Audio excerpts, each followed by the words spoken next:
बारह दिन के बरहियो बरहियो न बीतेला हो। बारह दिन की बरहिया बरहियो न बीतेला हो। हे ललना खिड़की के राहे पियवा झाकत देखत मोहिया लागेला हो।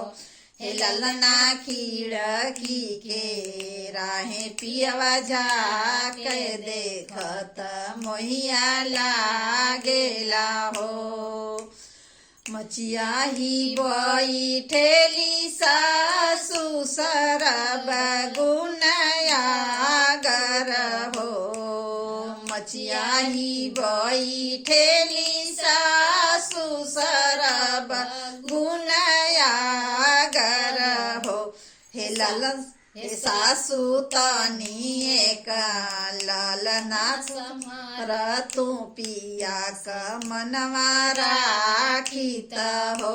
हे ललसु तनी एक ललना समर तू पिया क मनवा राखित हो। बारह दिन क बरहियो बरहियो न बीतेला हो।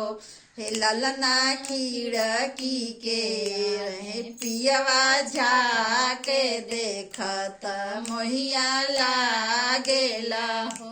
हे ललना खिड़की के राहे पियवा झाके देखत मोहिया लागेला हो। बारह दिन क बरहिया बरहिया न बीतेला हो। हे ललना खिड़की के राहे पियवा झाके देखत मोहिया लागेला हो। हे ललना खिड़की के राहे पियवा झाके देखत मोहिया लागेला हो। मचिया ही बैठेली जेठनी सरब गुनया गर हो। मचिया ही बैठेली जेठनी सरब गुनया गर हो। हे जेठनी तानी एक ललना खेलव तू पिया क मनवा राखित हो। हे जेठनी तानी एक ललना खेलव तू पिया क मनवा राखित हो। बारह दिन क बरहिया बरहियो न बीतेला हो।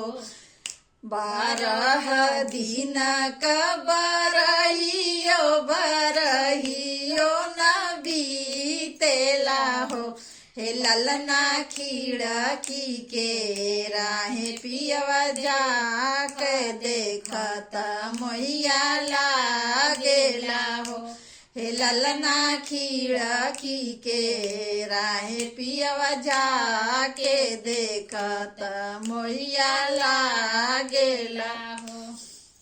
राम रसोइया में ननद सरब गुनया गर हो।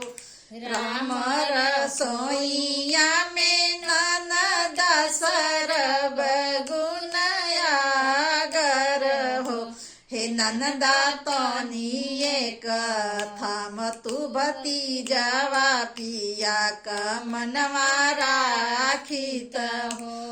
ननदा तनी एक थाम तू भतीजवा पिया क मनवा राखित हो।